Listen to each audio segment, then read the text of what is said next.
My name is Maya Carter. I'm 32 years old and I live in Bloomington, Indiana. That night, I had just gotten home from work when my stepfather slapped me across the face just for asking why my things had been shoved out into the living room. He didn't yell, he wasn't angry, he just pointed at the old, worn out couch and said, like I was a stranger, "That's your bed now. Amber and her baby need the room more." My mother stood behind him. She didn't object. She said nothing. I said nothing either. I was still the one paying the mortgage on that house every month, something they never once acknowledged. They called it helping the family. But in truth, I was just extra. Have you ever been treated like a disposable piece by your own family? Used to support someone else while being told it's your duty? If my story hits close to home, leave a comment below. Hit like if you've ever felt invisible in your own house. And don't forget to subscribe because what happened after that, they never saw coming. I once dropped out of my final year of college because of my mother's unexpected car accident. The doctors said she needed full-time care for at least 6 months, and my stepfather was working at a wildlife reserve nearly 200 miles away. My younger sister was too busy living her carefree life in Atlanta back then. No kids, no responsibilities, just curated pictures on social media. So I came home. I put aside my senior project and gave up an internship at an accounting firm I had worked 3 years to earn. I didn't regret it, not once. In the early days after the accident, my mother was too weak to even get out of bed. I cooked, changed bandages, took her to physical therapy, cleaned the house, sorted out insurance paperwork, and picked up part-time shifts at the neighborhood grocery store. Every morning I got up before 6, every night I lay down after 11. I did it all without needing to be asked. Maybe that's why, when she got better, no one thought I ever needed rest. Just a few months after she fully recovered, I overheard her telling the neighbor I was just staying at the house temporarily because it's close to work. The word temporarily sank into me like a blade. I used to think this was my home, but I realized then I was only ever a guest, borrowing space. Things stayed somewhat manageable for the next few years until Amber came back. She showed up one fall morning, holding a newborn in one arm and dropping her suitcase on the front porch. No warning. My mother opened the door, saw her youngest daughter, exhausted and pale from sleepless nights, and without asking anything, reached out to cradle the baby. "She's home," my mom said cheerfully, turning to me. "Maya, go clear out your room for Amber so she can get some rest." I froze in the kitchen, a soup ladle still in my hand. "Amber's room? You mean my room?" I asked, voice shaking. "Yes. Amber and the baby need their own space. You work all day at the office. Sleeping in the living room won't bother you. No one will disturb you." Amber didn't say a word. She avoided my eyes, pretending to fumble with the baby's jacket. The baby was fast asleep in a soft wrap, cheeks pink like peaches. I didn't blame him. I didn't even blame her. I just couldn't understand why everyone expected me to accept this without question. 3 days later, all my belongings had been moved into the living room. The old sofa where we used to gather for movie nights was now my bed. The tiny kitchen where I once cooked meals with my mother was now filled with bottles, burp cloths, and crying at 3 a.m. I still cooked, still worked, still paid my portion of the household costs. Until one Monday morning when my mom handed me a handwritten sheet. A new cost breakdown. "You'll need to contribute an extra $300 per month," she said, as casually as if she were talking about the weather. More people in the house means higher costs. Electricity, water, groceries, and diapers. I looked at her, choking down the questions caught in my throat. "Are you asking me to pay for Amber's baby?" She placed the paper on the table without looking at me. "Amber was abandoned. She doesn't have steady income. You have a full-time office job. You can manage. It's only temporary." I clenched my fists to steady my voice. "Do you know I've been sending back almost half of my paycheck every month? Do you remember I dropped out of college to care for you? I never once complained." My mother cut me off, her tone flat. "Because you're responsible, Maya. That's why I trust you. No one forced you to drop out. You chose to do the right thing." That sentence felt like a push off a cliff. I didn't argue further. I nodded, stepped out of the kitchen, and that night I curled up once again on the sunken couch, hearing the faint sound of a baby crying through the closed door. The door that used to be mine.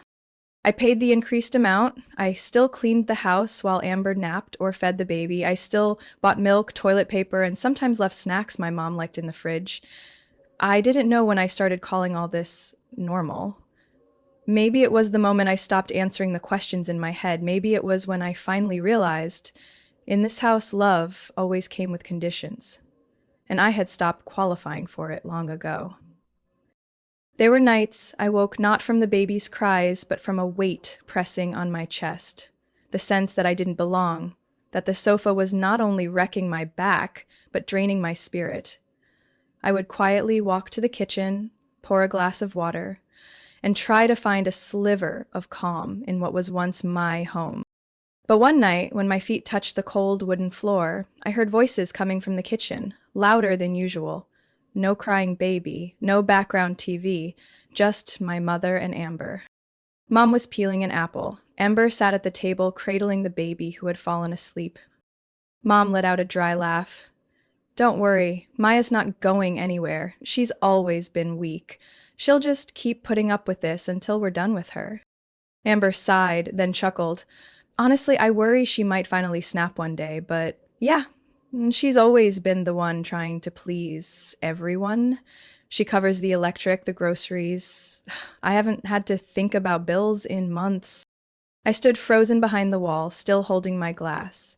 The shock came not from anger, but from something deeper, like trust disintegrating layer by layer.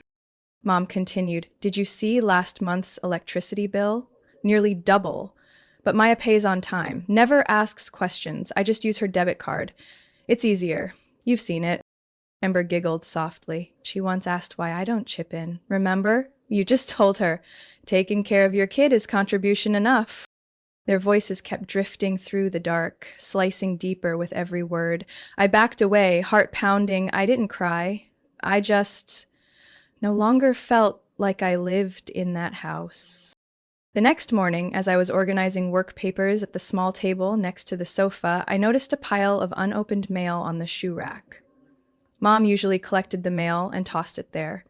Most of it was junk, ads, coupons, but I saw several plain white envelopes addressed to me.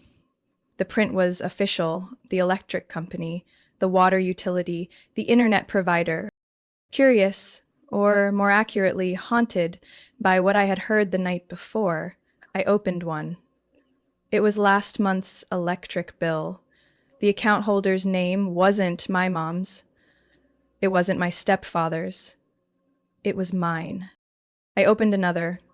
The water bill, also mine. Each one listed payments made on the exact dates I had sent my household contribution to my mother. I sank to the floor, hands trembling. It felt like someone had ripped the curtain away, revealing something raw and unmistakable. They had used my name, my banking information, to register and pay every single utility. No one told me. No one asked. Not once did anyone explain. I remembered 2 years ago when my mom asked me to help set up online bill pay. She said she wasn't good with technology. I had linked my account to help her during a rough patch. I never imagined they'd just keep everything that way. That night, I didn't sleep.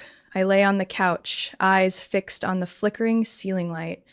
The baby's crying no longer echoed. All I could hear was the voice in my head asking over and over, "What am I in this house?" The next morning, I walked into the kitchen. My mother stood there, holding her coffee pot. She glanced at me and said, "We're out of sugar. Can you pick some up on your way to work?" I didn't respond.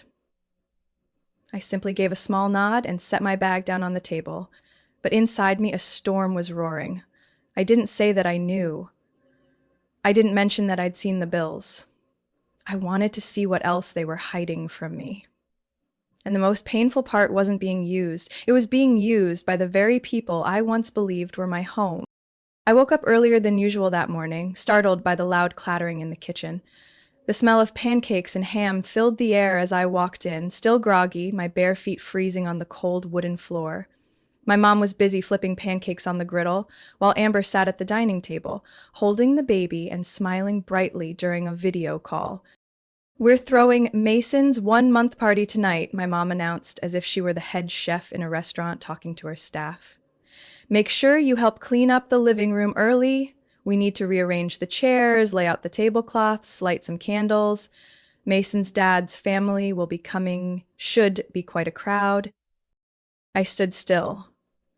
The living room, where I'd been sleeping for the past 3 months on a sagging sofa next to a small folding table with my laptop and a plastic bin holding a few folded clothes. I no longer had a bedroom. No personal space, and now, not even an identity.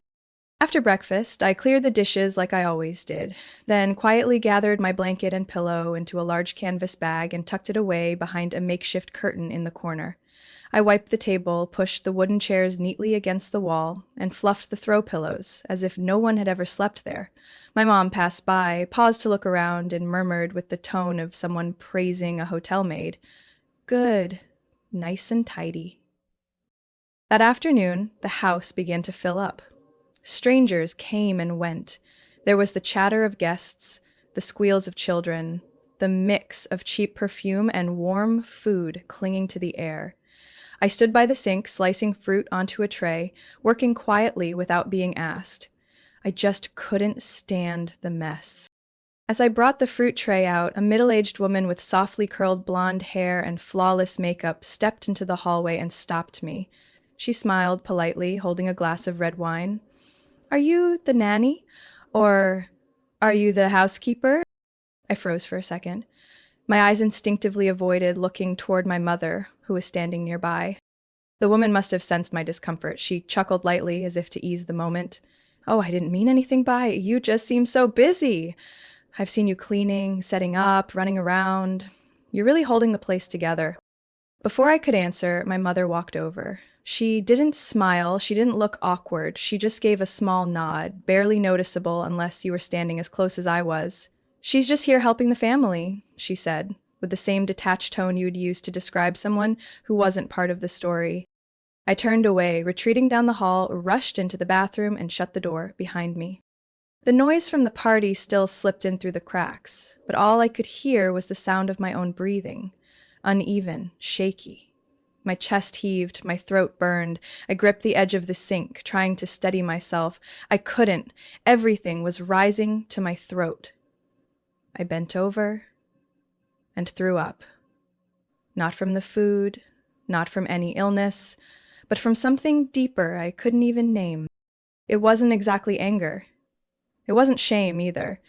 It was something heavier. Like every year I had quietly sacrificed, tried to live decently, fulfilled my responsibilities, had all been crushed by a single nod. A nod that turned me into a nameless shadow with no place and no role. I turned the water on full blast, washed my face for what felt like forever, then finally stepped out. I returned to the kitchen, continued arranging food on trays, wiped a splash of sauce off the tablecloth, picked up the used napkins from the floor. No one noticed. No one asked where I had gone. My mother was still with the guests, smiling brightly, showing off her grandchild like a divine gift. Amber looked radiant as a princess, a flowing green silk dress, hair in an elegant bun, soft red lips. She didn't look in my direction even once. The sofa I slept on every night was now piled with throw pillows and baby gifts.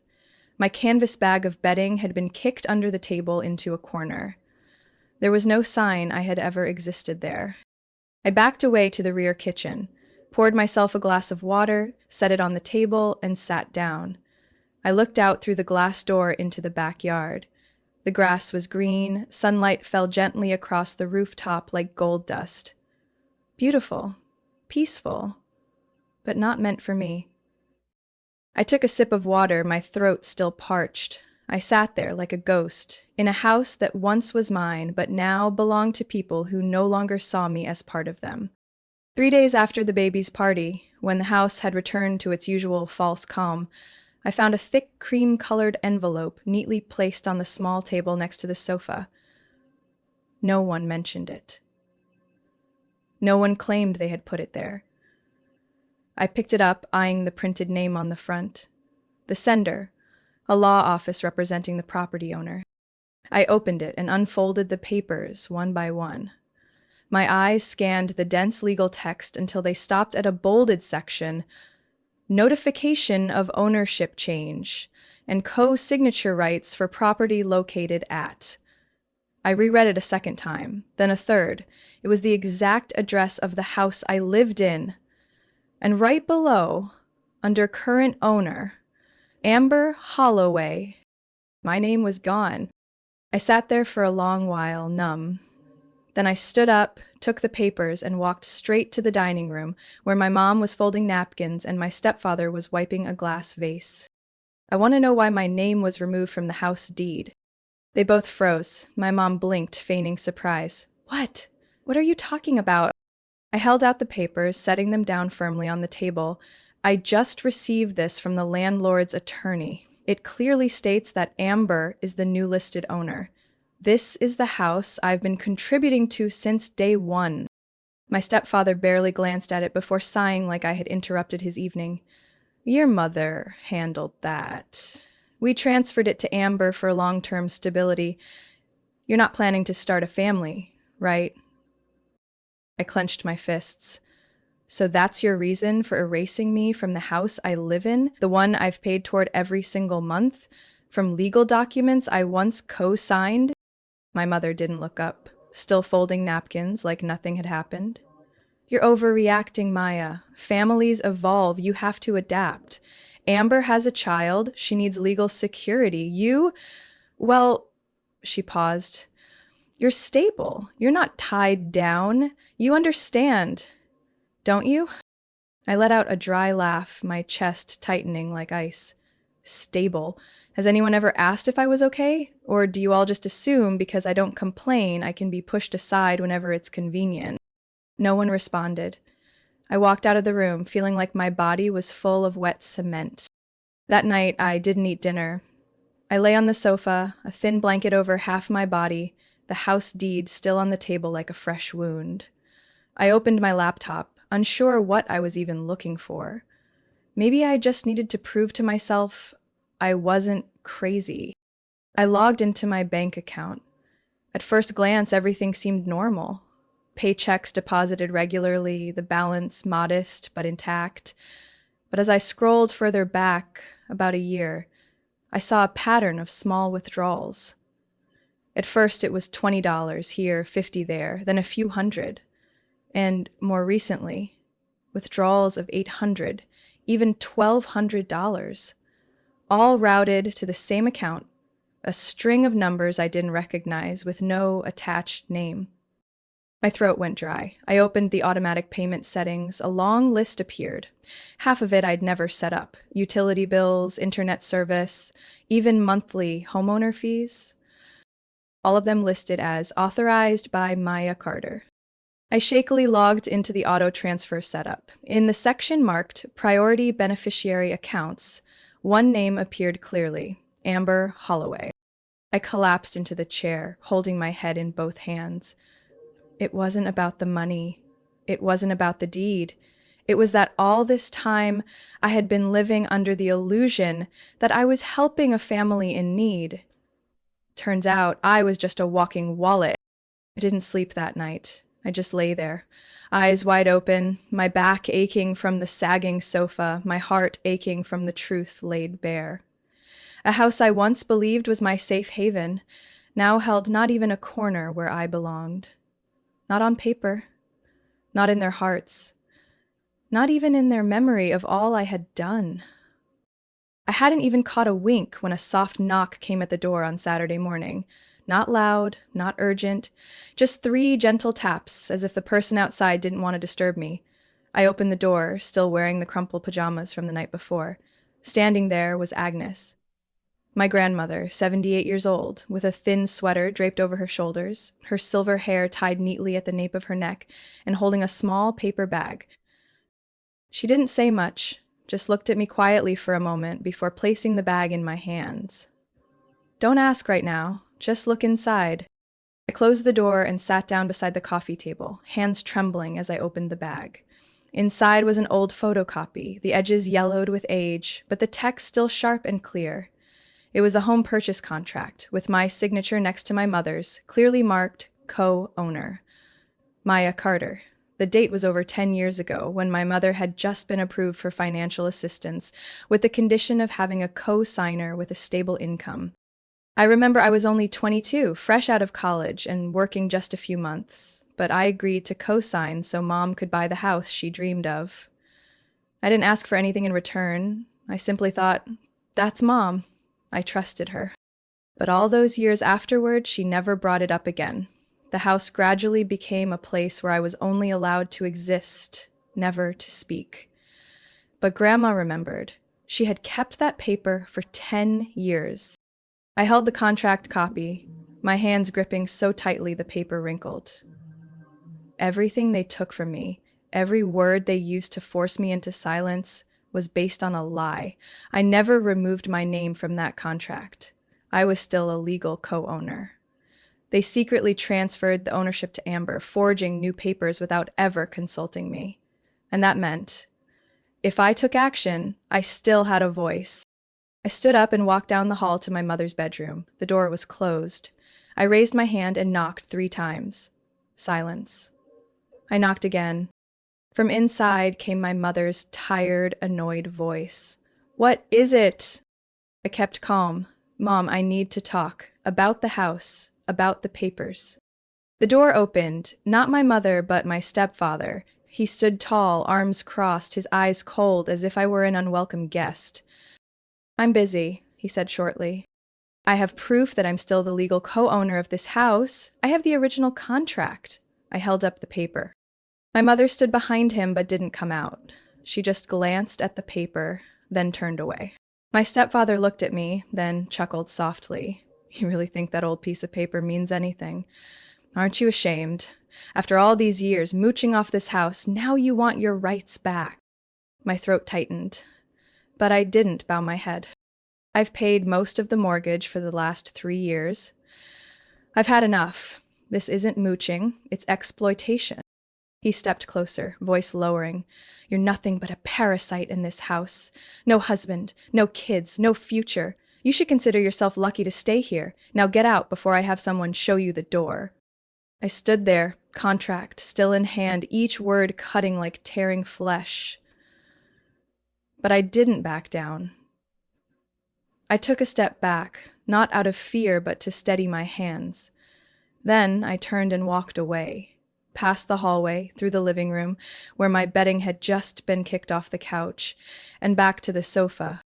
I sat down, clutching that paper like it was the only thing reminding me I wasn't crazy, not invisible. And no matter how many times they denied it, the truth was here, clear, concrete, undeniable.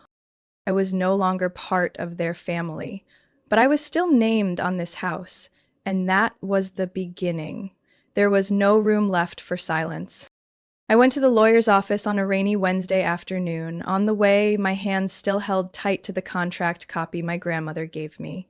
Inside, I felt something undefinable, not exactly anger, not simply pain, just a quiet but firm resolve, like one door closing and another opening.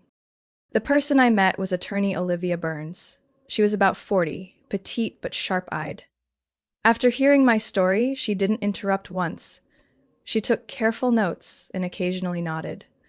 When I placed the old contract on the table, Olivia flipped through it, her eyes pausing at the phrase, co-ownership. "Maya," she said slowly, "your case isn't just a simple family dispute. What you describe shows serious financial abuse, and if what you've provided is accurate, this could qualify as criminal fraud." I nodded quietly, my throat dry. "First," she continued, "I will request a full transaction history from all related accounts. We need to closely examine all withdrawals and transfers, especially those going into accounts under other people's names." I handed her all the documents I'd printed from the bank: electric, water, service bills, and a series of emails confirming automatic payments I never authorized. Olivia looked through them, then turned to me with a serious expression. "Did you know?" she said. Some of these bills not only use your account, but also have your signature scanned without any authorization. I froze. Signature? Here, she pointed to a payment statement, sent from your email address, but the IP address is from a different location, and the signature doesn't exactly match the sample you've used before. A chill ran down my spine. So, that means it means someone forged your signature to conduct financial transactions, including payments and transfers. If we verify this through bank records, it's enough to pursue criminal charges. I sat silent, gripping the edge of my coat. In my head echoed my stepfather's voice from days before. You're a parasite. And now, the one called a freeloader was the only person paying for everything. Olivia went on. We'll file an emergency motion with the county court to freeze assets. Meanwhile, I advise you not to tell your family anything. If they find out about the investigation, they might try to withdraw all the money or destroy evidence. I breathed deeply. I won't say a word. She handed me a brief plan. First, request an emergency freeze on the house based on unresolved ownership disputes and the risk of asset loss. Second, request bank records and electronic invoices from third parties. Third, prepare to file a civil lawsuit with the possibility of criminal charges if forgery is confirmed. You can win back the house, Olivia said, or at least have the right to demand full compensation for the funds illegally withdrawn from your accounts. Also, if there's evidence of document and signature forgery, the court can impose heavier penalties. I said nothing more, just stared down at the table. The house I once cared for, painted walls, cozy kitchen corners, Christmas lights hanging every year, had now become the center of an unexpected battle. When I left the office, the rain still drizzled lightly, but inside I no longer felt the chill. Maybe because I was no longer silent, no longer compliant. I was taking action, not to preserve peace, but to reclaim what was mine and protect my own name. I left early one Monday morning as the sun rose just over the trees by the lake and the whole house lay still and quiet. No footsteps, no goodbye. I folded the blankets as usual, tied my old worn suitcase, gently closed the door behind me, carrying with me the original contract, a power of attorney for my lawyer, and a new key. The studio apartment I rented was located on the south side of Lake Monroe. Small, with low ceilings and white painted walls.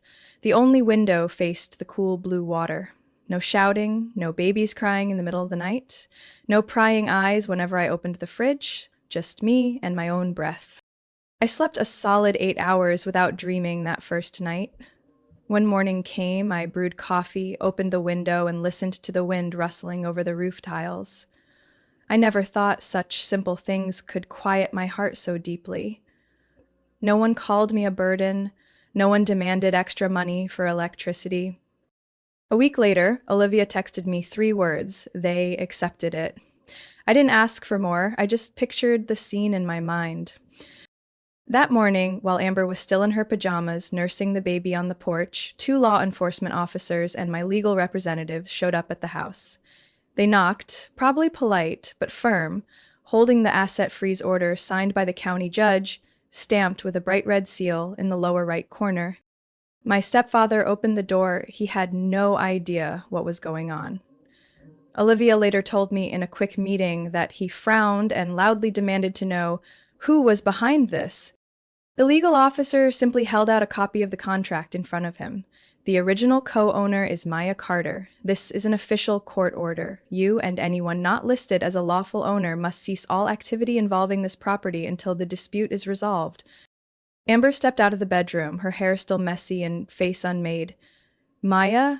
She's gone. Olivia answered calmly and clearly for me. She's not gone.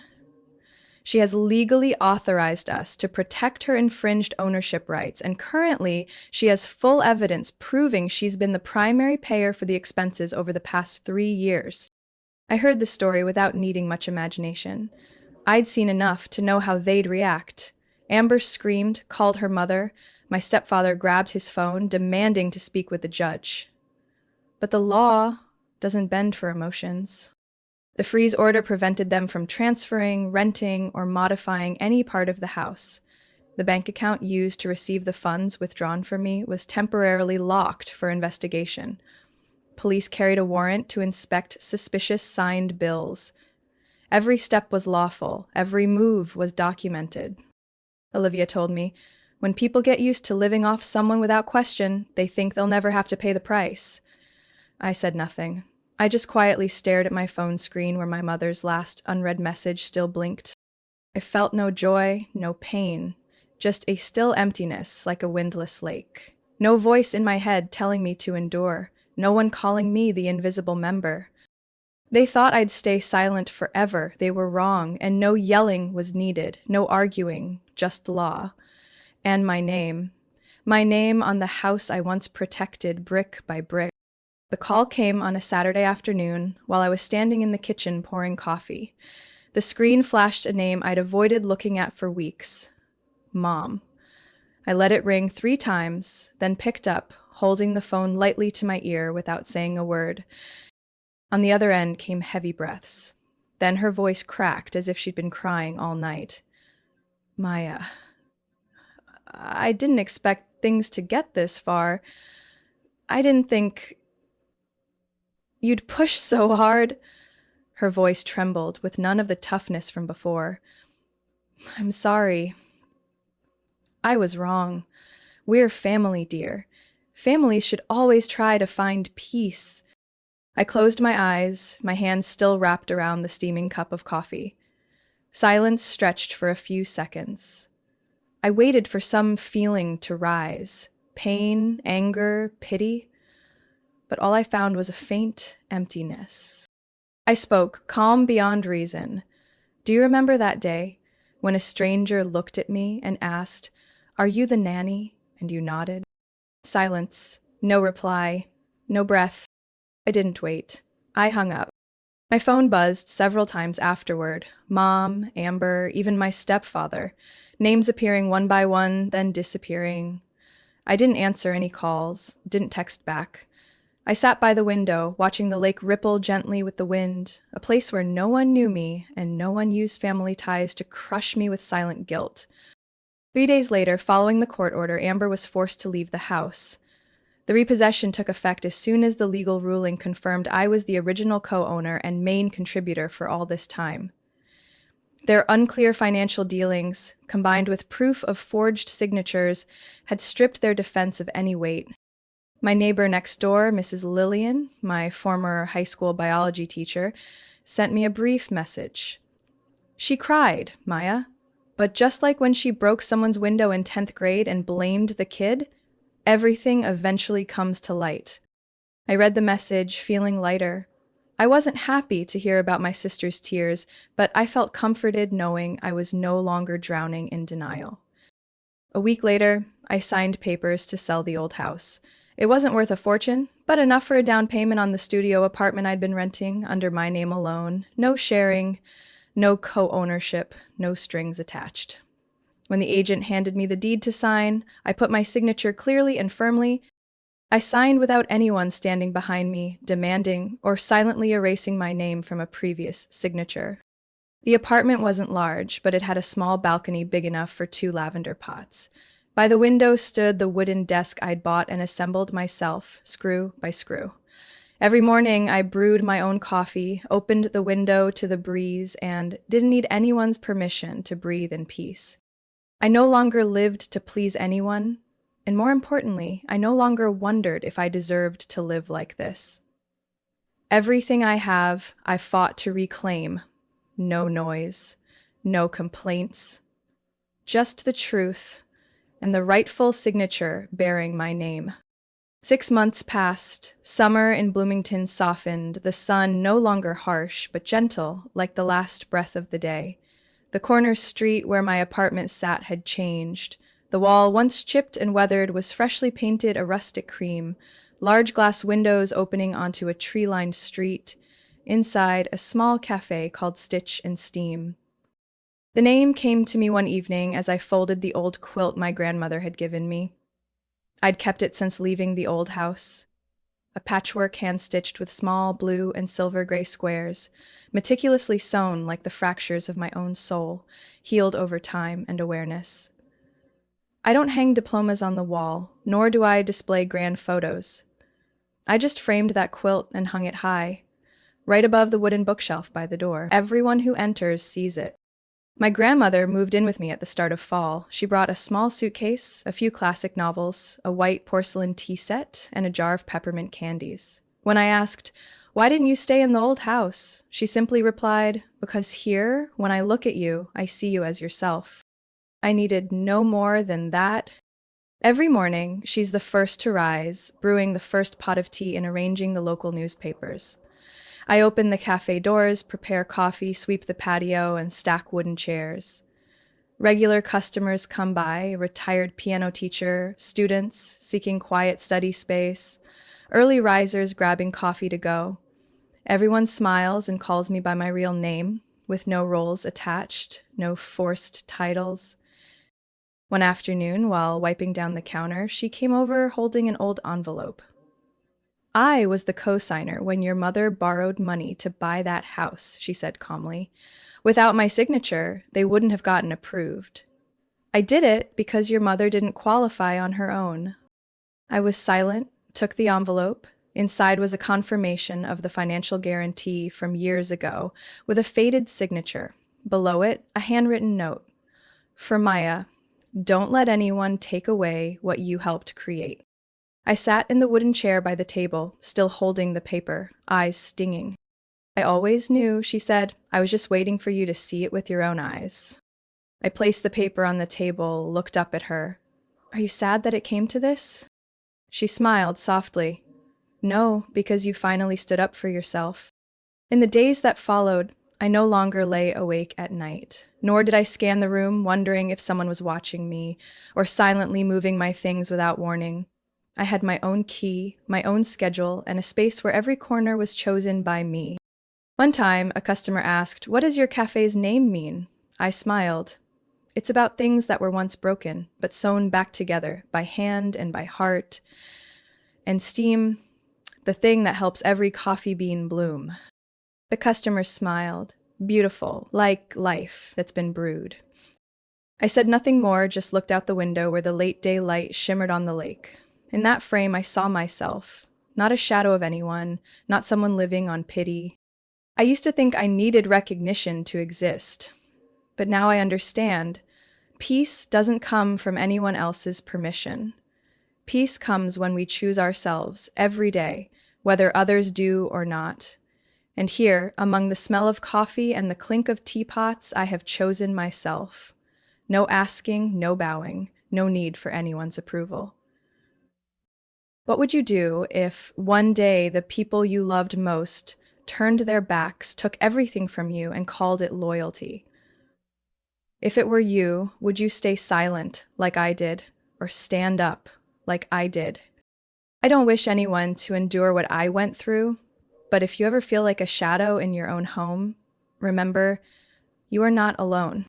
Please share your thoughts in the comments. I want to hear your story, because sometimes just being understood is a step toward healing. If this story moved you, if anything in it touched your memories, please like and subscribe, because there are many more stories to come about family, about wounds too hard to speak aloud, and about those small moments that remind us we deserve so much more.